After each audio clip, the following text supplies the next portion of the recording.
Okay, 10:31 a.m. Dutch time, 7th of December 2019, and feeling emptiness with irrelevant quest.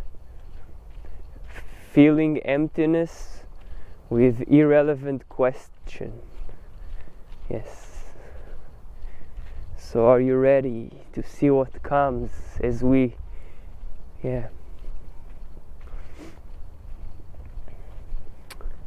we are feeling the emptiness. Do you feel it?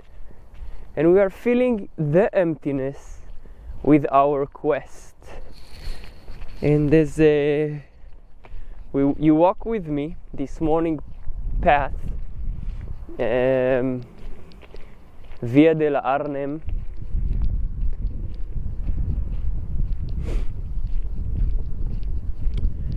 So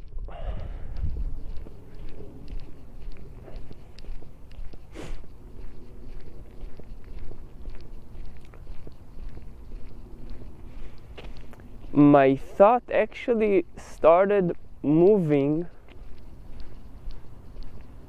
and as my thoughts actually started moving, and as I find there is a deep conditioning within me, that's how I call it, to be silent.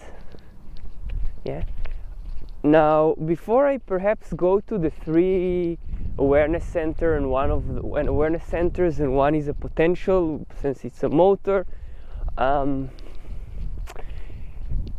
This journey that let's say when the language of human design was programmed into me, on top of the English language, and later on maybe Hebrew, but mainly English. It was originally spoken in English. The mind, and again I can go also back now as I go back to the languages of yoga and vipassana, all were programmed into me in English, and English was programmed onto the body language, and body language, what we see, we'll go through this nice loop as there is no meaning into all of that, and sometimes the mind can appear mean, but it just does its job, its duty. And one of the conditioning that I can hear, conditioning is in a sense, let's say whenever your mind talks inside, tells you inside you, in your voices, to do something that is the opposite of what you're actually doing at that moment that the mind thinks. Let's put it that way. So for example, if I'm talking, the opposite would be to stay silent, and if I stay silent would be to talk, and if I show my love, show your hate, and if I show my anger, show your peace. Now whatever the mind goes inside our minds, we've got a lot of conditioning all the time that goes in this fluctuation, as the mind likes to keep control, whenever it rises. And I was about to talk, this was the moving thought about the three awareness center, the spleen, the ajna, and the solar plexus.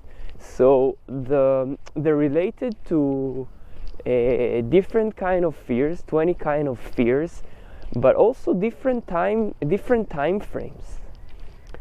And I'm using the programming agency of human design, but on top of how I was programmed, that the voice comes out of this throat, and we also start to say where the thoughts come, and and all of this comes in this refined sounds that people now agree, and that this refined sound we can sound as English. Now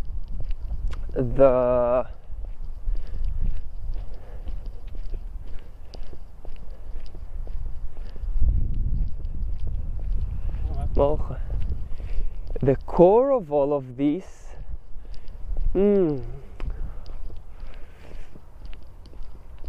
it's not the splenic now. So as time frames, the splenic is considered at all times ready to react, ready at any moment. Yeah, that's why the spleen is okay, connected to the root at any time.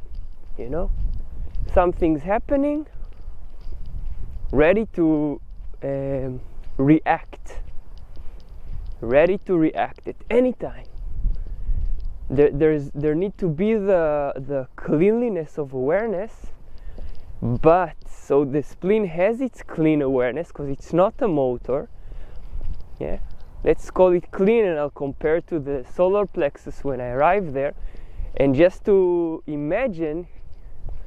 Yeah, and when we imagine, but sooner we'll go to these time frames: past, present, future. That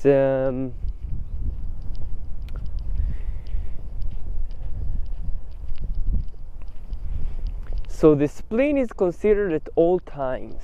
Yeah, all the time, ready. Yeah, also or not, but ready at all time to.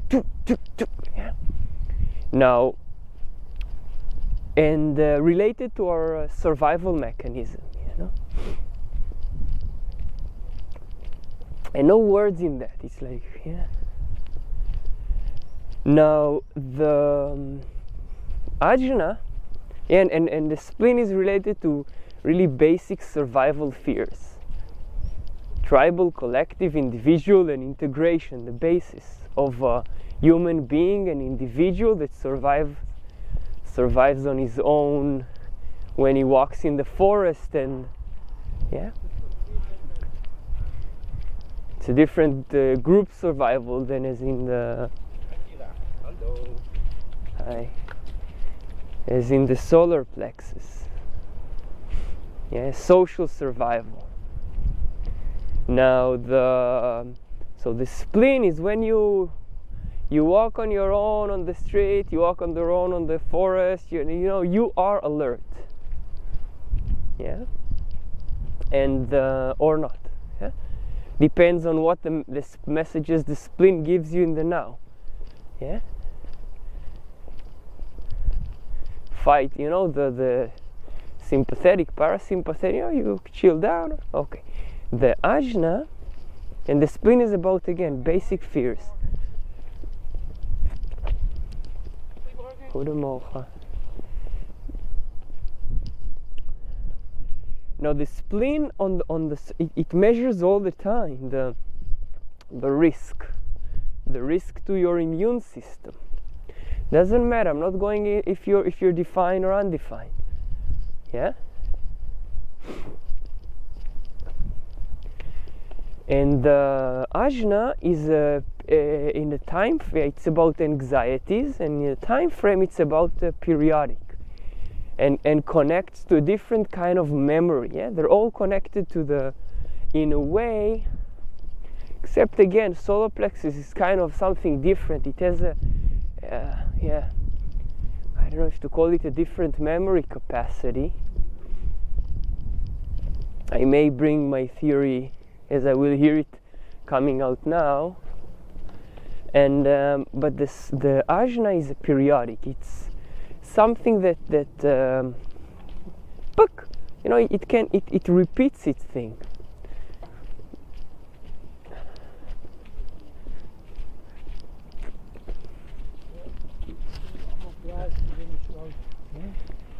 It repeats in a sense that again, you can take it, for example, you've got an idea and you repeat the idea, you've got an opinion, you repeat the opinion. So it's kind of a different now time frame, or maybe the insight even, or we can go to all the gates. It's not an exploration of the gate, but just generally it's kind of, you know, the spleen, safe in the now or not. The ajna, he's not, he just lives out there and allows to actually move through a very different time frame.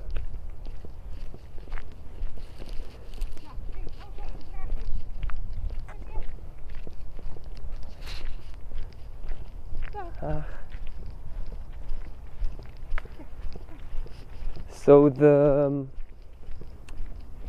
again, I remind you that it's just our illusion that is based on the memory. It's really all got to do with that of how far we go to the past and how far we go to the future as we are now. Yeah. And fears are no good nor bad. They're a phenomena. So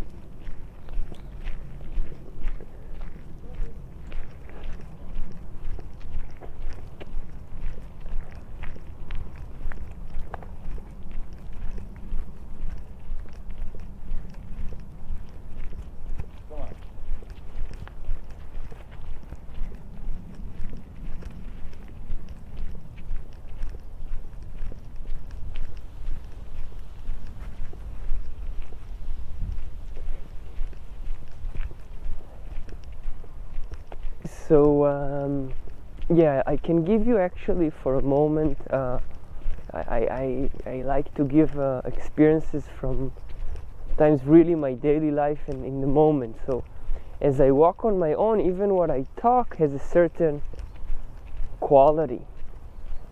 I'm walking with the neutrinos, with the transit, but no, let's say, animals are around me or human beings. And then as I cross through them, I'm aware that my system reacts differently. Yeah? To walking, to talking, to just something to pay attention to.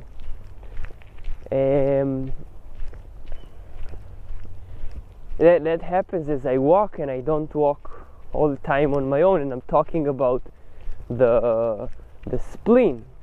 Yeah, I talked about the spleen, that when I walk and the spleen measures, let's say, the trees and the water here and the atmosphere, but it's different measuring humans or dogs or and it does its thing. It's no thought. Yeah, and the mind tries to interpret the changes in a different way. So as I was in the mind, then it tells you a story about it, or an insight, or an opinion, or whatever it is. Yeah. But it can repeat that. It can repeat that kind of aspect, that kind of mental anxiety. And you know how anxieties work there. That you might even not necessarily feel a tension from, I don't know, throat down. That's what I experience. But the mind will go with these thoughts about what if, thoughts, languages. Yeah. So the mind is periodic in its time frame, and it can repeat it again and again. Something that happened again in your memory, and it comes in the now. Something that your memory says it happened 10 years ago. And you know that now, except being terribly anxious, it does not impact anything. It's just a necessary false evidence appearing real. By the way, also the spleen is a false evidence appearing real that is rooted in perhaps our fear of dying, but that's something else. And the mind has its own anxieties. And this word is already known out there. You can see what we may call mental patients, but we are all mental patients. All. Yeah? And the repetitive thing, even being anxious about, I'm going to perform tomorrow, I'm going to perform in 10 minutes, I'm going, this, and when actually you go on stage, then your spleen actually tells you in the now, physically, well, also the mind is physical, Pituitary gland is as physical can get. But they're just we're just for the sake of language and are filling the emptiness with irrelevant questions. We are actually the irrelevant quest of human beings. We are actually talking, explaining, enjoying or not, suffering or not. Yeah.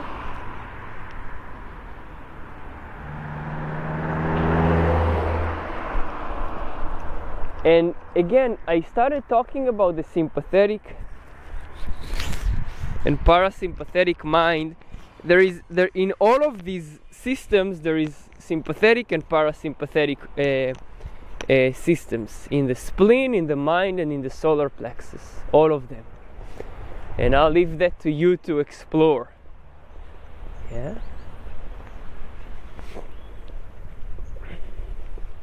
And maybe I'll give my outlook on that, or intake, whatever will come. And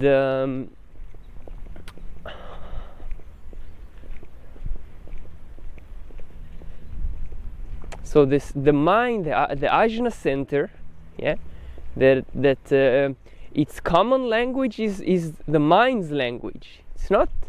It doesn't know the spleen tells you something not in words. Mind is dominated by this words realm. Okay. And I'll go to the senses as I finish this triangle. Yeah, these are referred to again the awareness centers and one in potential, and so periodic. Yeah.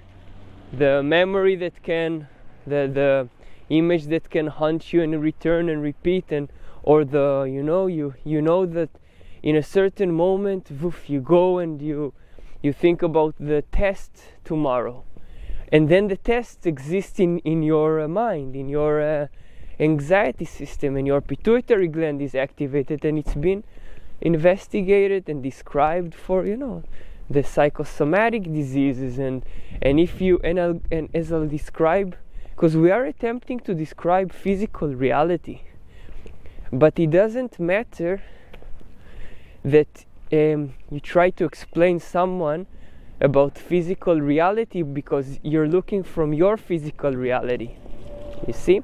So, and you can see it with what we might call mental patients. Try to explain them about your reality.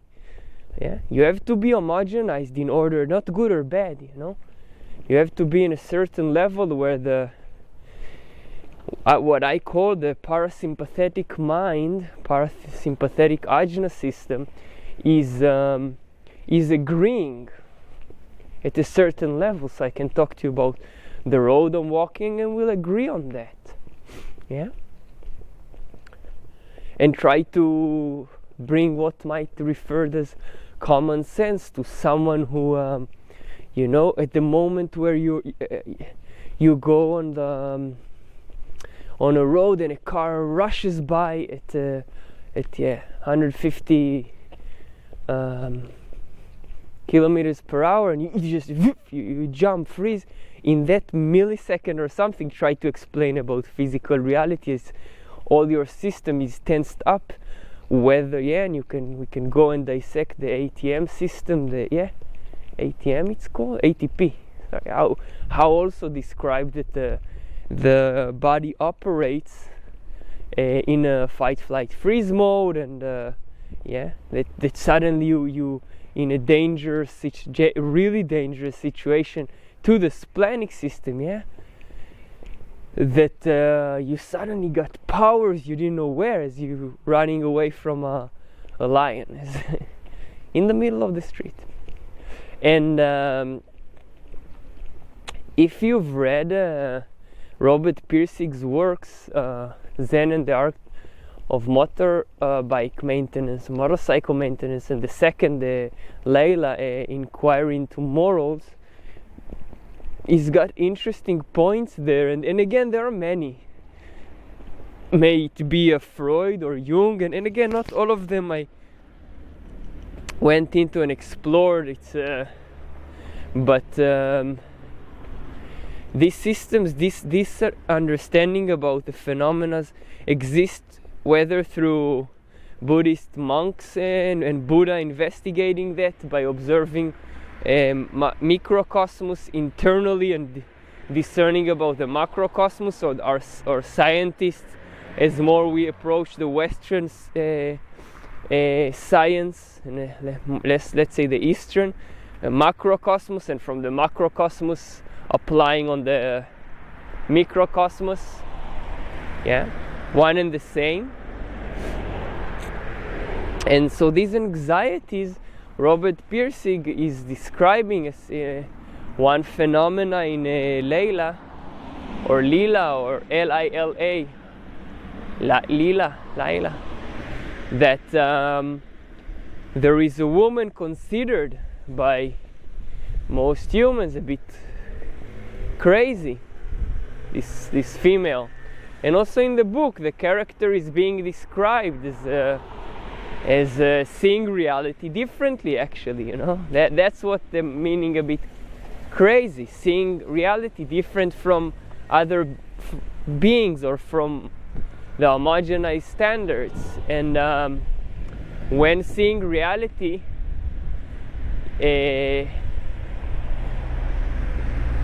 as a crazy person, one cannot land back into the homogenized version, then quote unquote problem arises.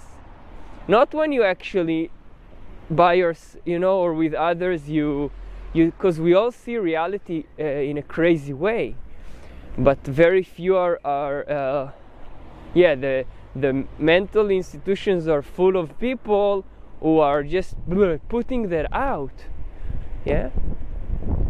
but they cannot be aware of, again, I don't really know, it's just interpretation from my crazy reality, that let's say we accept Jung and Freud and even Buddha with its whatever is there, and then they're not really crazy because they were able to communicate with us in a level we accepted. Now the Robert Pirsig is describing there that this woman takes a doll which she believes to be or thinks to be her daughter, and the daughter, in the memory of others, in the memory of the collective and friends and acquaintances, this daughter died in an accident 10 years ago or something, 10 years before, also with a partner or something like that, but certainly the daughter died. Now you try to convince that woman in that time that, again, anxieties and researches about the pituitary gland and that's her reality in the moment. And most people, most people do not know how to approach that, this false evidence appearing real. The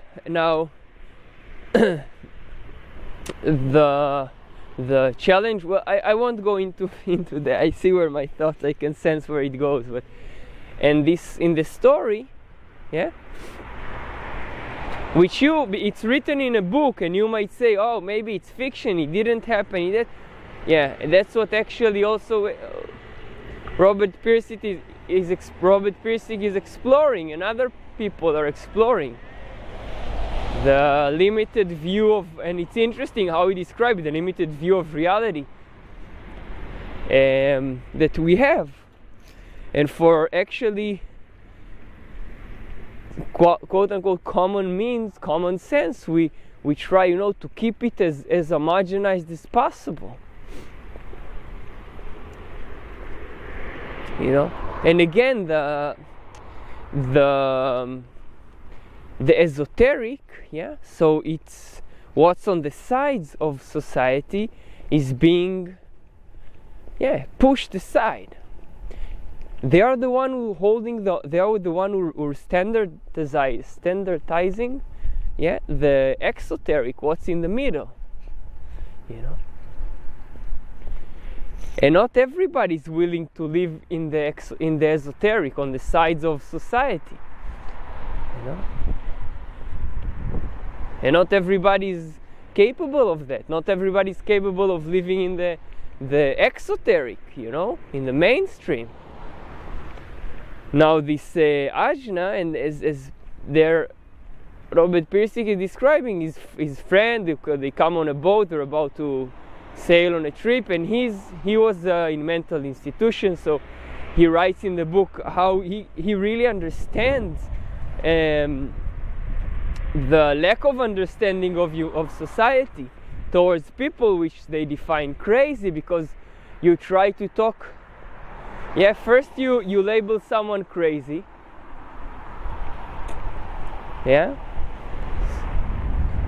generally speaking, and instead, because you don't know the language of crazy, you try to talk a different language, maybe by giving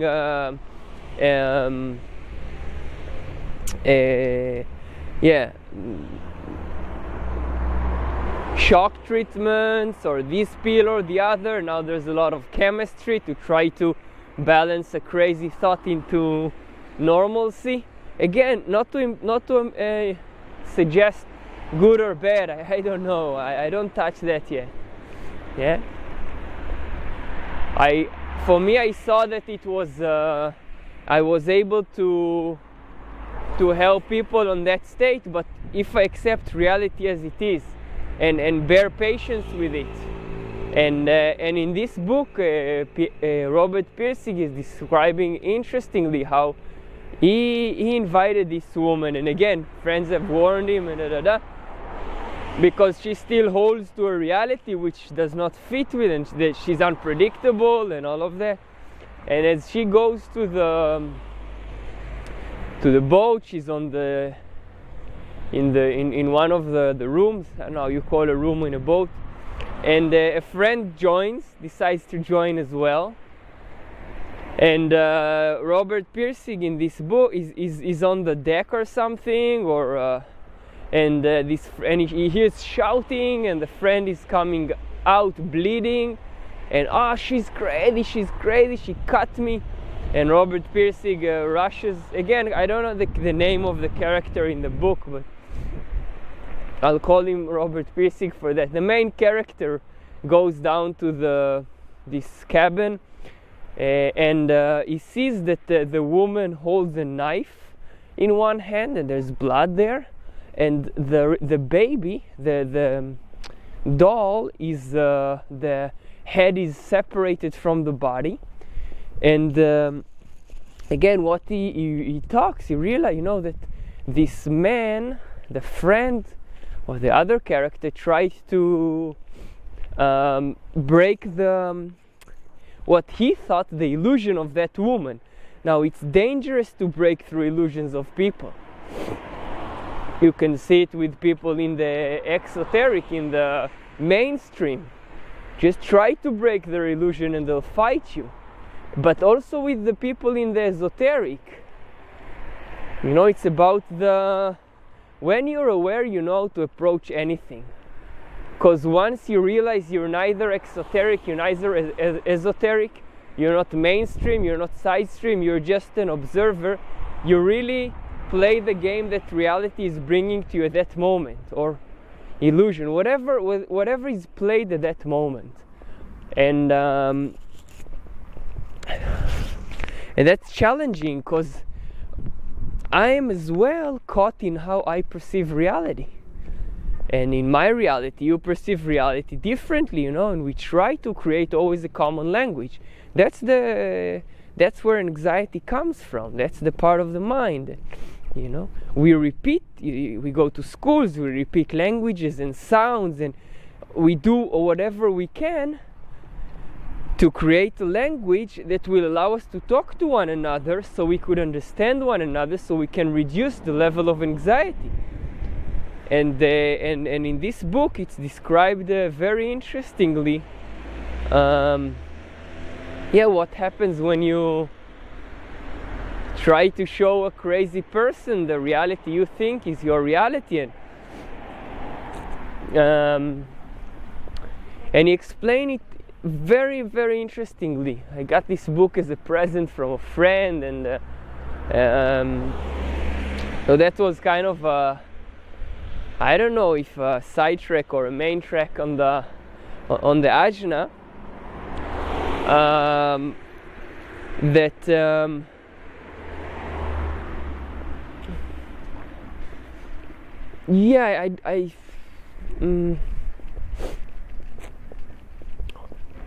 Basically, by observing oneself to begin with, and in relation to the other, when you meet someone else, and you've already done the job of observing yourself, you can see the dissonance, resonance, harmony in your relationship to this person's presence, and especially language, because we live in a very much mind-oriented world. You know, we do judge books by their cover. We do judge people by their words and thoughts and beliefs and thinking processes and the way they speak. This is the most common way we judge people. Yeah. The thought stays there more than the act itself. The act fades very quickly. You know? And so this is a bit about a longer bit about the ajna, and this and the thought can come, and in Vipassana described very nicely by Goenka, the story of you met a murderer, you know, someone you thought is a devil, and for 20 years your mind has been, had the thought is a demon, a devil, a murder, whatever, but in time changes and he might have turned to a saint, you know, and vice versa. Someone you thought is a saint and an angel or whatever, and you meet him after 20 years and it's just it's just what you might think, and it's just what you might think. And in Vipassana he talks, Goenka repeats it, you know, homogenizes in a different way. No, see reality as it is, but he doesn't tell you necessarily, except just observe your breath comes and goes, changes, your sensations come and go, they change, you know. So you cannot hold to anything, not your sensations, not your belief, not the decision you made a moment ago. Yeah.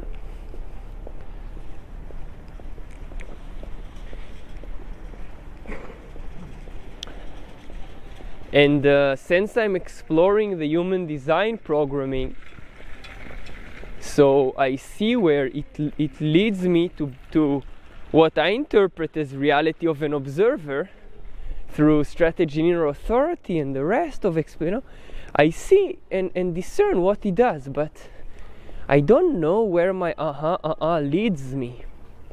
My my sacral I don't know what responding means. Truly, it's just a mind interpretation of reality. And there are different means to get you to get the mind to trust what it sees and experiences. Yeah? Then you feel the level of anxieties reduced, since anxiety turns into awareness. A thought turns into awareness. That was so and it repeats itself, you know. The fear of money, you know, oh, I don't have him, you know, but you've got your stomach full, or you may have shelter, and you know. So ajna, periodic thoughts, anxieties, pituitary gland.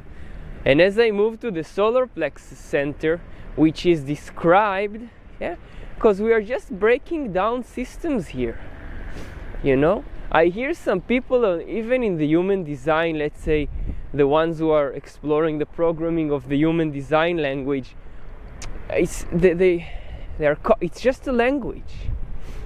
It's really just a language. I see how phenomenal it is, since it operated well for my mind, but it's just a language. People are not aware of the emotional, what's happening. Yeah. You'll shut up, you'll be aware anyway of what you're aware, yeah? But it's not that we're here to shut up. We're here to, whatever, be alive and die.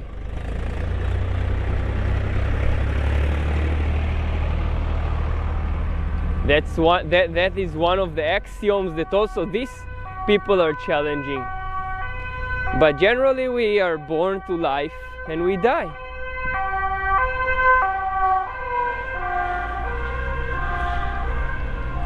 Yeah, you heard this sound coming and you noticed that it was more dominant than the others and then faded away. Still you might hear it. Okay. So the solar plexus is a motor, so it kind of disturbs the awareness of a wave. Yeah, it's a wave frequency. It's not as the potential which is not fulfilled yet by the mind, since the mind, instead of observing, tries to impact our life. Yeah? Through all of its information. Human design came and established, hey, there's another way that you can trust the universe, your own umbilical cord. Because you've got something, and that's, yeah, each and every one that explores that programming will get to see for themselves.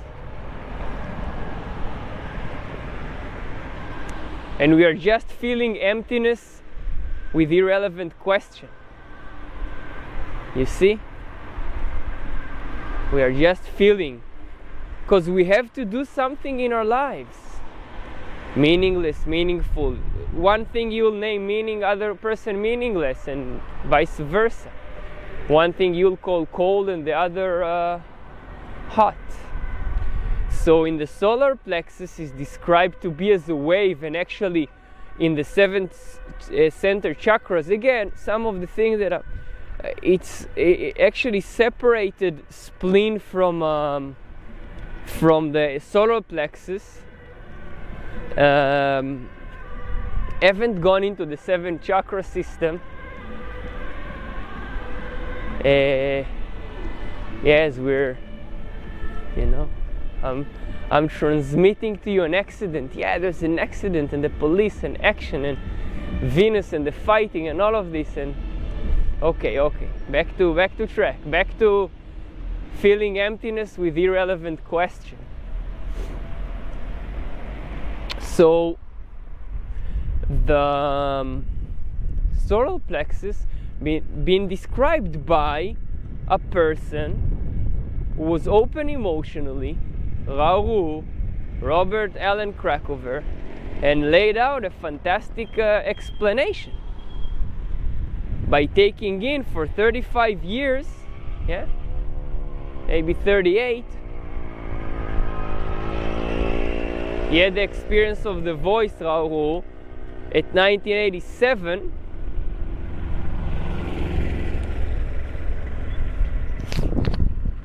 And based on his experience, because we are all based on our experience and our illusion of reality, or our reality of our illusion, and the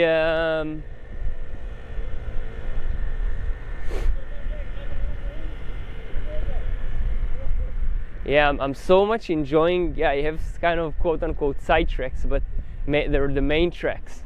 The main dish is where the mind interprets something, and there is an accident, and something's happening, and the mind gets attracted now to a change in the normal pattern, because, hey, it's the first time I'm on this road when I'm walking here for a month. Yeah, we are walking, and this is new. It's like, okay, but I can sense my spleen is not in danger, nothing, I don't know, maybe people, there was a crash here, maybe people injured, there is fire department, there is ambulances, there is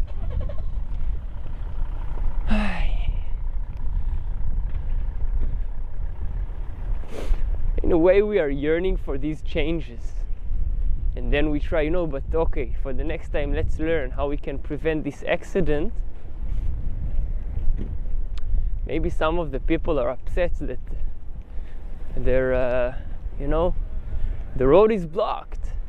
Road is blocked.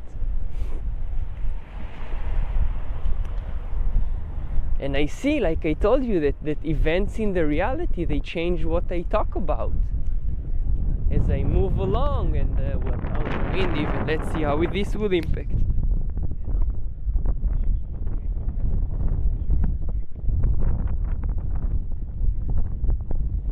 Yeah, and humanity will take care of this accident. And as we cross this bridge in Via della Arnhem, between Westerfort and Arnhem, I'm gonna keep the recording on and let the wind speak for itself. Let's see for how long it will take us to cross this bridge, and then I'll continue with the wave of the solar plexus, okay?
Okay, did you stay on the line? Did you cross the bridge of feeling emptiness with irrelevant question?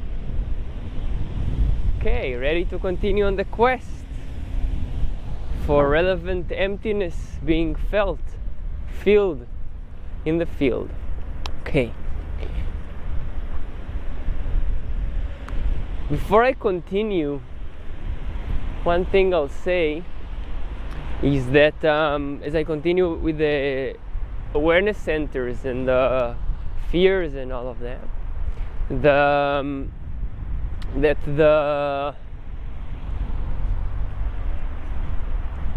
when you have no aim in your life, but really you have, meaning no aim is zero expectation, 100% acceptance. You just fluctuate in time and space, vibrate. You know, anything that comes is like, oh, okay, you can reach anywhere. When you try to reach somewhere, okay, be prepared. And I see it, it's got to do with this accident and some observations, but and that's maybe just my reality. That as I see, when there is no aim, there is no thy aim. Know thy aim. You just see that this is. And it's very, because no aim is also an aim. And know thy aim is also an aim. And in this feeling emptiness with irrelevant question. So,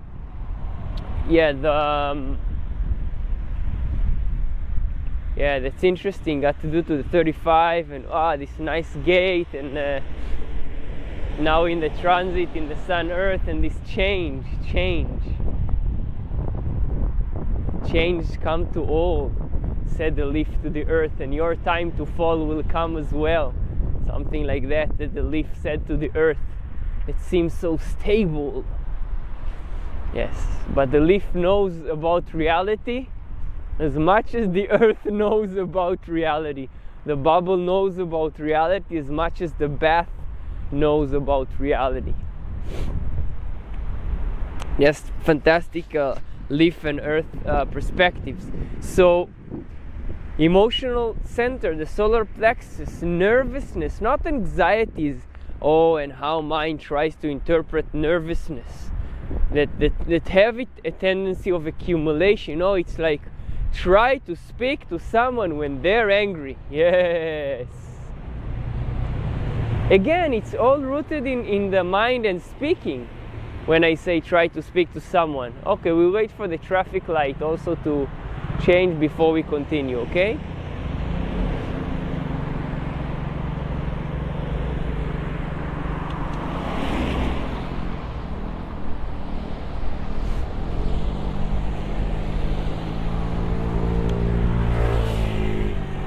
I can sense my story changes when there are people around me.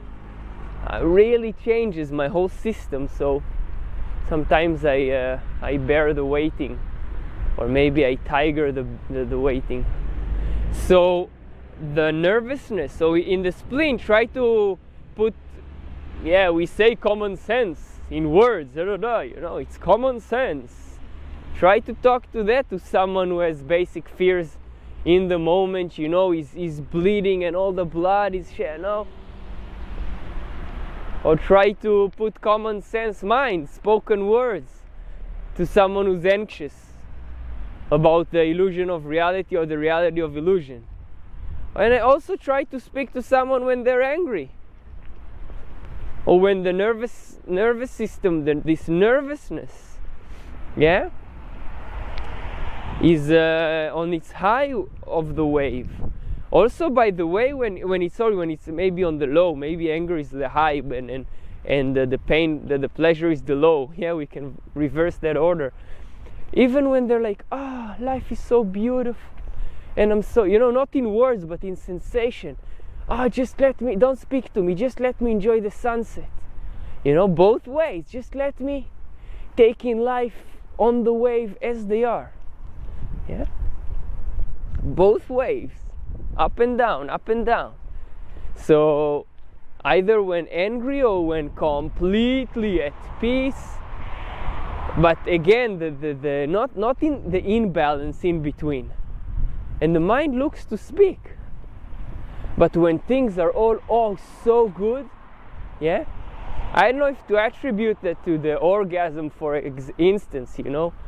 Just try, you know, when you're going in the full-on orgasm, the physical one, sex, to, you know, now let's talk, you know, just in the full, now let's talk and see what common sense comes. Also in the anger times, pain and pleasure, the sex and food and the drive within the emotional center, the solar plexus. Yeah? And you'll go and start talking about, yeah, I don't know, roads and tunnels or accidents when, whatever, so it maybe kicks some, you know, okay, so the nervousness that is with the wave, going with the wave, you know, from pleasure to pain, from orgasm to birth.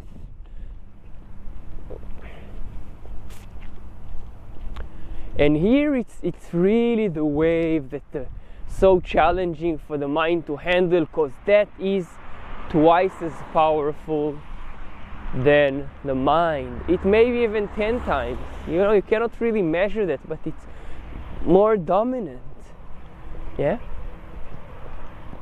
By the way, it's the illusion, it's more because that the spleen is less dominant than the mind. In the daily life, yes, that's the challenge. That the spleen, when it's not really a matter of survival, but it does, the mind does not listen to it. Yeah? Only when it's really heightened up, you know, like life-threatening, then the mind has no choice, because the spleen locks all these awareness centers. They're all in a way kind of locked in their fears.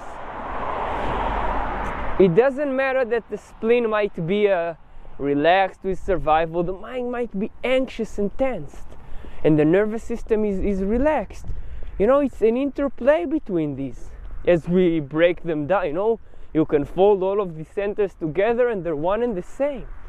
Yeah? It's just we disintegrate them, because that's what mind does, describing phenomena to seem to make them clearer, and thus getting further away from simplicity towards complexity and back again to simplicity. So the wave, the nervousness, where some kind of awareness rises when emotional beings, they take their time. Yeah? They take their time on the wave, you know, on the fluctuating wave. I see my interpretation from my reality. I was programmed to say, I'm not emotional. And I was even given that as a mantra. No emotional or mental decisions. You're not emotional. You're a sacral generator, manifesting sacral generator, ta-da-di-ta-da-da. Sacral manifesting, you know. And the mind follows that. Whether form follows structure or structure follows form. It's just part of our illusion, how we speak about it. And this nice, he thinks he's not nice. He likes to play this joke, Rauru. People who know, because he had his style. You know, he thought he was angry. You know, it was funny. Again, what I hear from, I haven't met him in the aura, but I do meet him all the time. I'm an angry person. I'm a kind person. Someone will be angry, I will come and tell him that how he's not. And well, I won't go into that. So the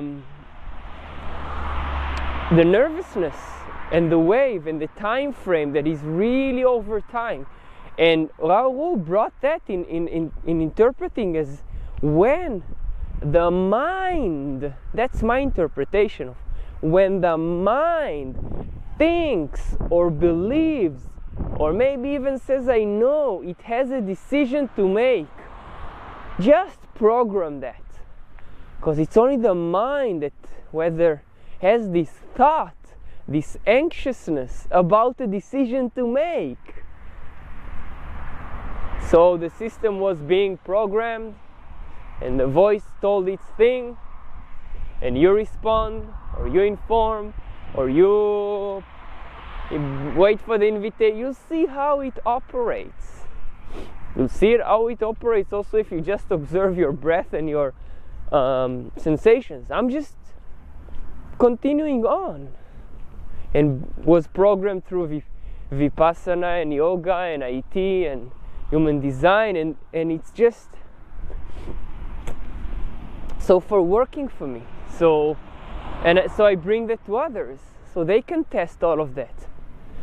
And I hear people also, I've seen a video recently, someone 20, 30, I don't know how much with Rauru. She was early student, and starting to talk very interestingly about her emotional experience as a conscious emotional being, where, you know, but and actually, hey, it's not actually what Ra was this, you know, an emotion. It's just my mind.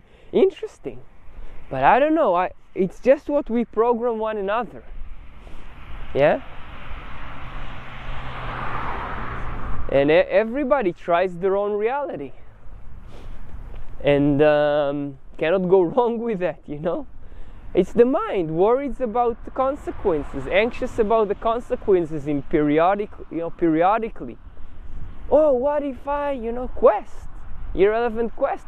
What if I made the wrong decision? What if I made the right, because I'm avoiding pain and want to be attached to pleasure? And all of this is one and the same. For my journey, it happened to be that after Vipassana and human design talks, yeah, you're a third line, you try this, you try this, you try this, you know. And then I'll give you my foundation that if you're ready to shut up, you'll see, but the movement happens. Yeah? But again, we feed the mind with something. So I do tell through the programming to someone who's emotional, wait out the wave. He will do whatever he does anyways. Oh, and when actually is it enough with emotion? When actually I'm initiating response? Mind will be mind, but we give it something to chew on. Nice stories.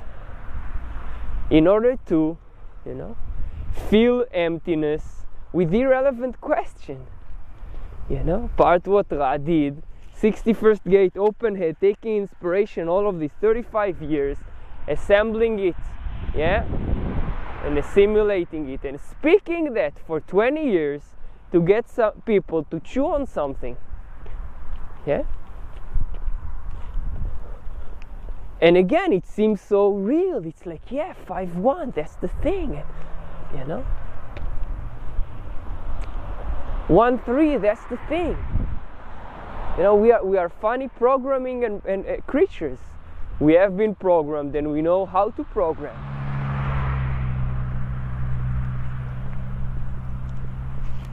And my mind kind of, I'm actually not emotional. There are things it believes, things it does, it just, I'm actually, but it's just because it talks to you, and it feels something when you come close, and it interprets reality. It says, I'm actually not an emotional being, because this accident is not my routine. And the sensations, I can measure what Vipassana said, coming and going away, that if you describe your true nature, by the time you describe your true nature, you will die. By the time you describe your true nature, you will die. And the nervousness in this nice story that I still talk about. I tell people about human design. I tell people about Vipassana. I tell people about yoga. I tell people about I don't know meditation.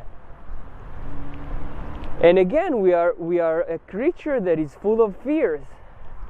And since we are full of fears, we are feeling emptiness with irrelevant question. But that's the quest. And the quest is about to be closed in this story, in Pluto in the 61st gate. Yeah? We are full of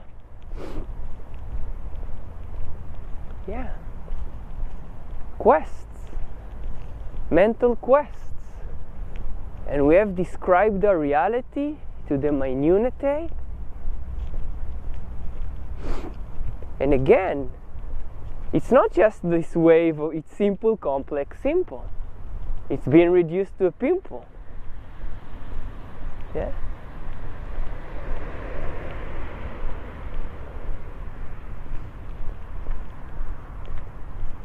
And mind does what mind does, and we like to play the game. Yeah? And this is the game that I was on my path. You know?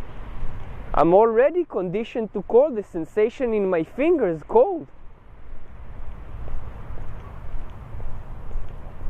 I've seen how mind operates. I've seen that when my mind, through I don't know meditation, actually reprogrammed that the mind, something internally that may be described as my sacral, may be described as my brain system, maybe this, but see, it's just described.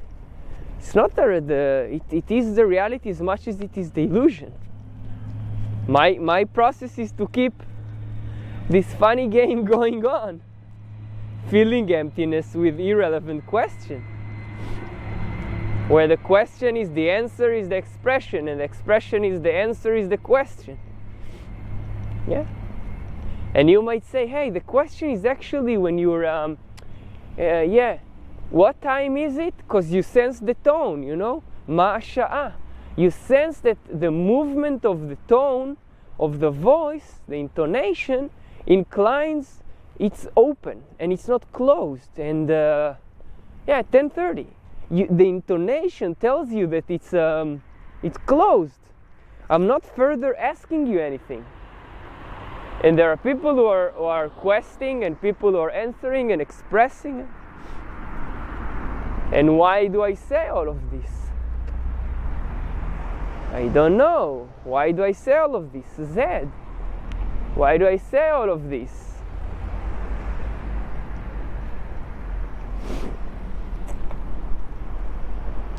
But when it's just and the nervousness within all of this. So when it will be challenging for the mind to accept reality as it is, and it will go about with why, I'll tell him I don't know. And I believe, truly believe, that I haven't experimented with this. I'm programmed with human design language inside of me. It did the trick. But even if you go, why I don't know, what will I be? You'll just live life. And it's scary to just live life. We want to be certain, the mind. We want to be certain of the path we tread upon.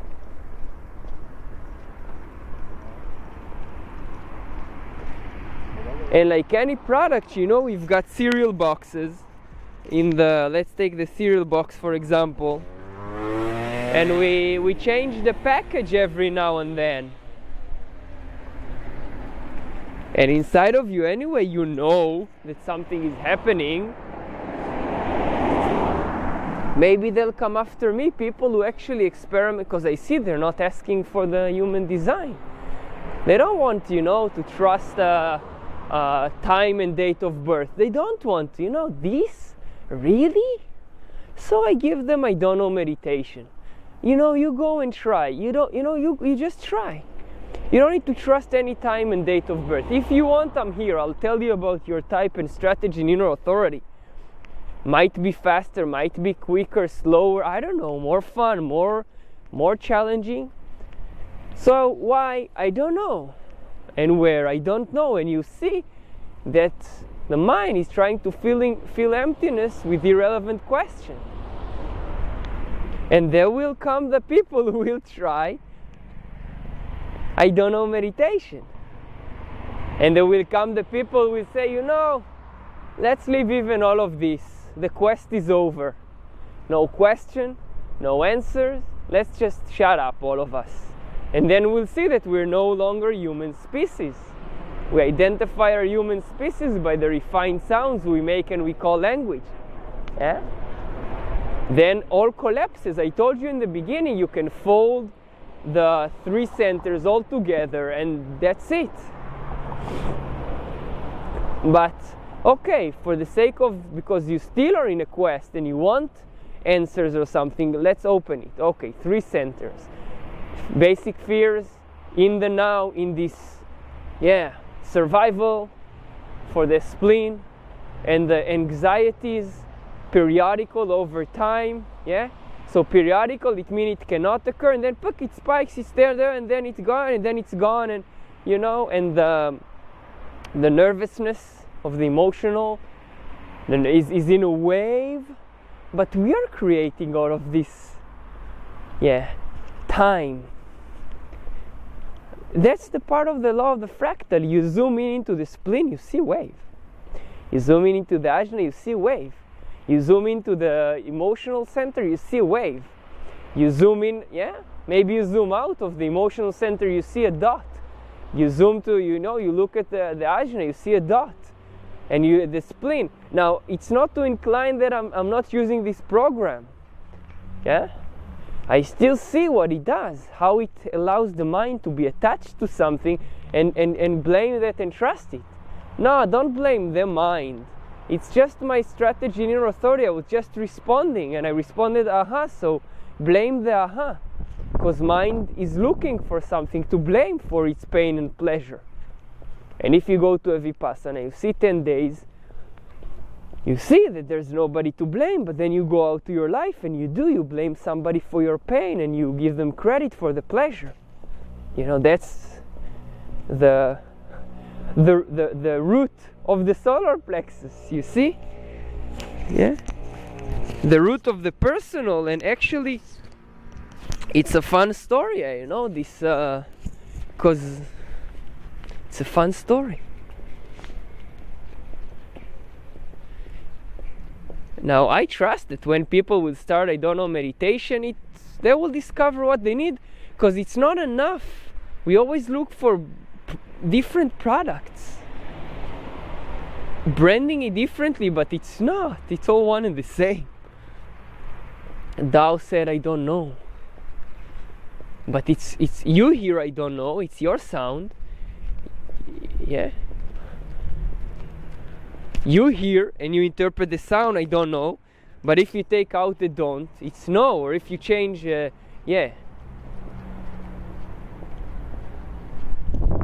now know. You see that in the equation, now is the don't. Or whatever, I tomorrow know. I baby know. Don't is everything. It's just how you are limited to interpret that. It's just a shape and a sound.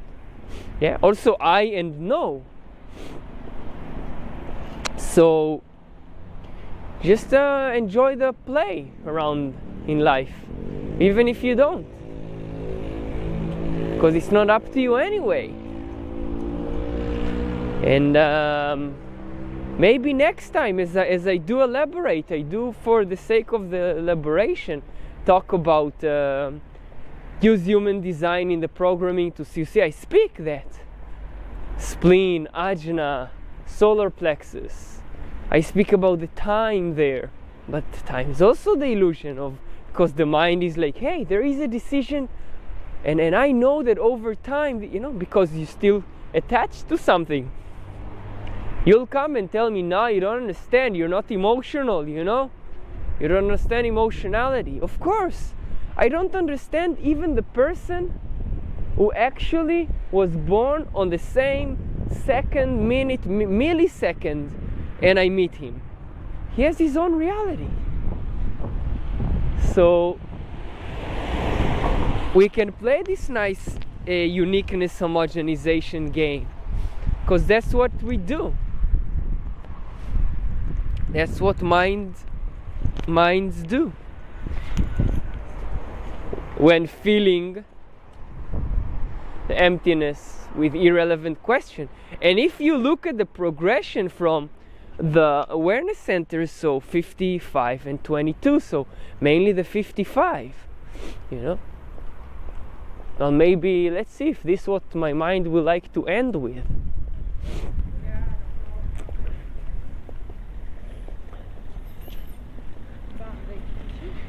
The 55, which is the gate of emptiness, but described as the human experience, and Ra maybe was able to travel in time and space in the now in order to describe that this wave will be broken. But it is already broken, you see? We are already in 2027. When it will come in that now, you will say, that what was. Yeah, it's hard to grasp this kind of concept that is called time. You're already in year 3000. You're already in your, you're already in your emotional clarity. Because you're already, if you initiated, responded, and the emotion is, you're already riding the wave, and there's no aim. It's not about reaching emotional clarity, about the decision the mind wanted. It's about experiencing, as you said. Yeah, one of you said, it's just an experience. And we keep, helping to reduce the anxiety of the mind in many different ways. And once you'll see that, you'll see that. Mind is a fantastic programming agent. To being programmed and programming.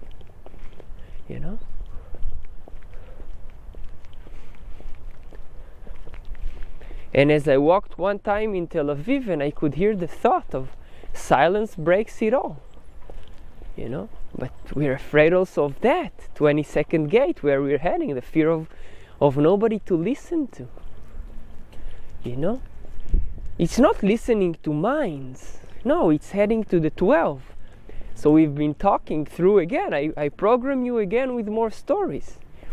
The 22, that the fear of nothing worth listening for mutation, but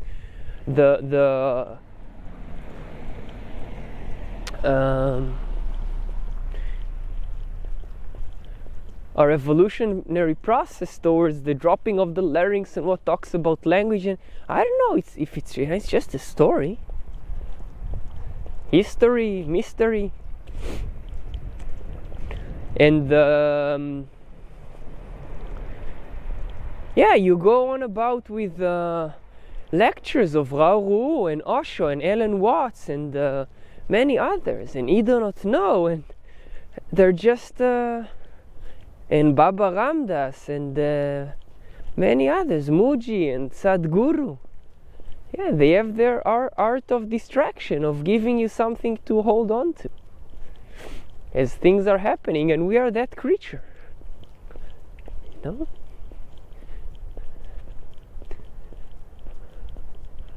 So this 2255 is a nice story. I like it, says my mind. I like it. You hear this sound? I like it. Do you like it? The 22 there and the 55 and what's nice mutation story. Wow, let's chew on that.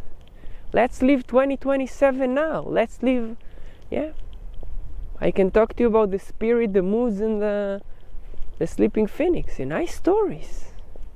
In the now. And we're all gathering the energy to be prepared for the change because we've got memory. We've got memory of how it was a year ago and 50 years ago, and we've got documentaries, and we've got all this written, history, how it was in 1615, how it was 8 billion ago. In the now, you see what a long fishing rod we've got, that we can throw it, this illusion of a fishing rod, 8 billion years ago? or 8 billion years ahead. The ring passed not. We're locked within time. That's why it's timelessness. That's why I communicate that to you. And once you'll get that, you will see also how the sixth line already went through all its three phases. But in that moment, there is external. We always have this bubble, these cycles. So in the time, if you believe in a whole human time, and you compare to someone else, you'll see that no, the third line up on the sixth line up until, for those who speak human designish, up until age of 30, no, it's still a mess. Up until 30 to 50, okay, it sees on the roof, and you know, objectivism, and then other people measure me and tell me, hey, your mind actually is on the roof now, recovering. And me, through the programming and how my memory operates, probably, I don't know, when I'll reach 50 in the illusion of time, I'll say, oh, dear grandchildren, this is how when I was, now I'm off the roof. No, it's just the illusion of time. And you can look at the city of timelessness, and you say, oh yes, he's in the shadow, or he's in the gift, or he's in the city. We are just programming partners of one another. Yes, we are the programming partners of one another. Yeah, it's a fantastic consciousness. The 35 and 5 in the fourth line, allowing me to transmit to you something, and it is complex, but it's very simple once you grasp the Yes. Now, if you need anything to be attached to, I'll give you a lot of fruits to be attached to. And I sometimes tend to forget that when I'm not transmitting. Because what to do? It seems that I was told I'm still human being, but I was also told I'm not human being, and I believe it with all my core. I was told I am not a human being by different people. You were also told you're the alien. You were told, whether you believe it or not, whether you believe in what I program you now. It's not up to you anyway. You don't choose whether 1 + 1 = 2 and you get it. You don't choose when will you get it. You remember at maybe first grade or whenever you were taught that.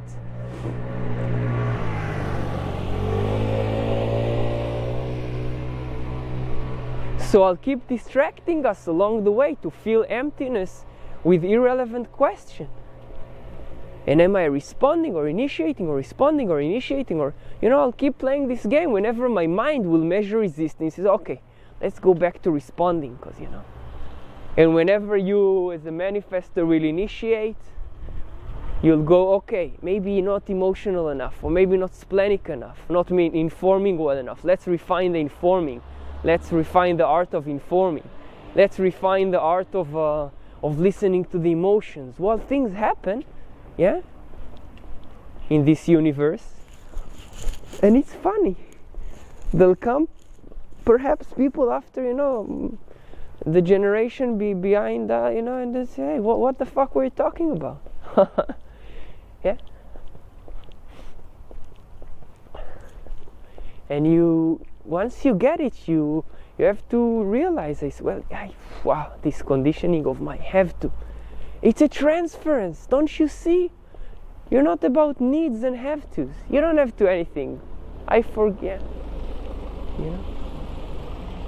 Again, I'm as crazy can be. And I'm encouraging you for that, to discover how your esotericness and exotericness, craziness and normalcy can be bound together. As we program each other. Yeah, you program me. Your emotional system tell me, shut up. Shut up. And your 55th gate is feeling feeling emptiness with irrelevant questions. Like, what the fuck? Moody, ta. And at 22, that we'll also go through this also go through it. Who's worth listening? Because, But if you listen to the silence, that's it. That's the 22. The fear of silence is also lack of fear of silence. You You're not who's worth listening? Everybody's worth listening. Any moment.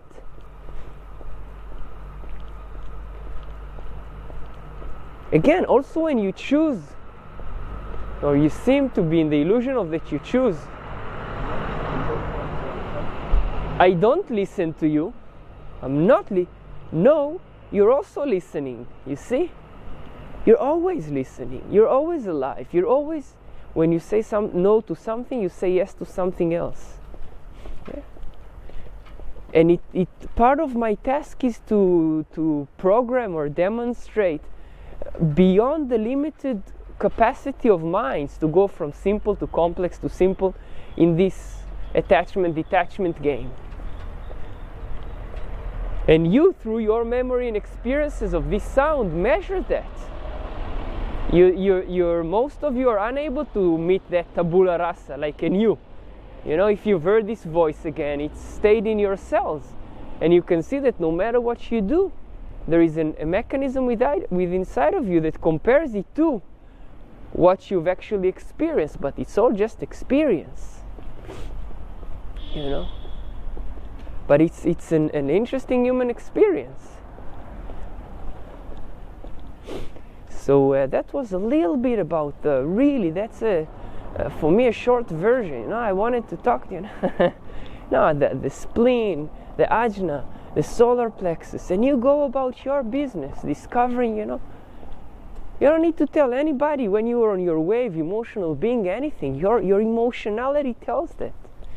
You know, I'm open emotionally. I sense it.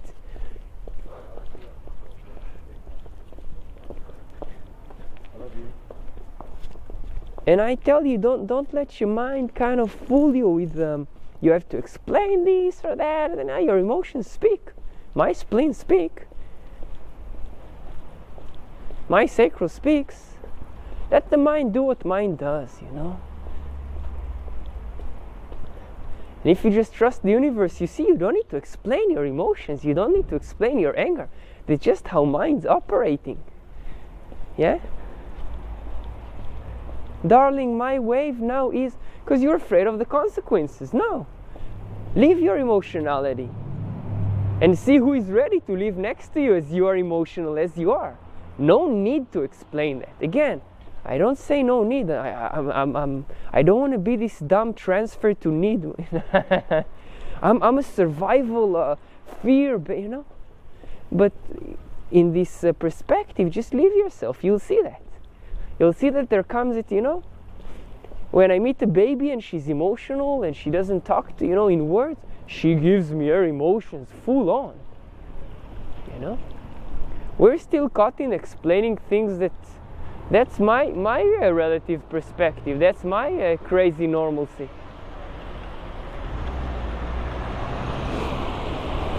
No, minds are served for something else. That's my intake.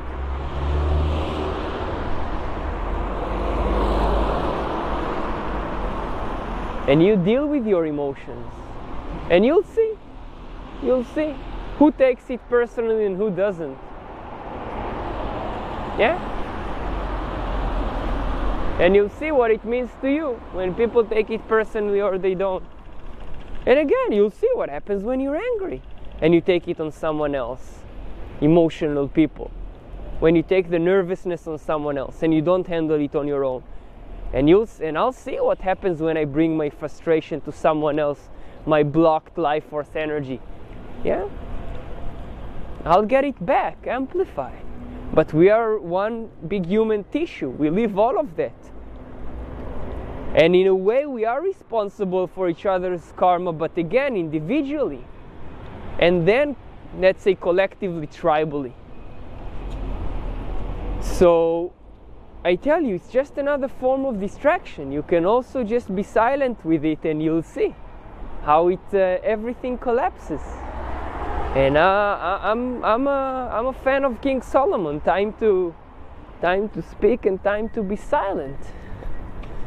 Yeah? And I don't know when is the right time for that or when is the left time for that. And you get what you get from me, and I get what I get from you. because yeah, you see. So great, we arrived in Arnhem. We crossed the path, Via della Arnhem, and yeah, have a journey out there. It's really feeling emptiness with irrelevant question, and also irrelevant answers and irrelevant expressions.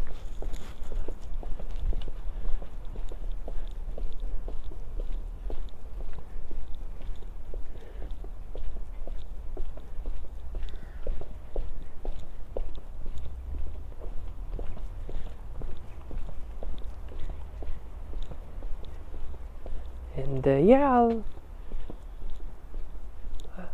I feel the emptiness. No, ending the recording just a little bit. Yeah, funny human beings. I'm soon gonna have my I'm already having my apple cake and my glass of milk. You're with me, and soon mind can fly in time and space. It's a fantastic organ, and let minds do what minds do. And that's also part of the discovery. For me, it seems when mind stopped making decisions, but I don't know already who makes them. My and then movement operates. Your emotionality, movement operates, and you're initiating movement. That's it. Born to life and movement. So yeah, trust the movement. Now, don't move the movement. Don't try to move the movement, and you'll get to live yoga.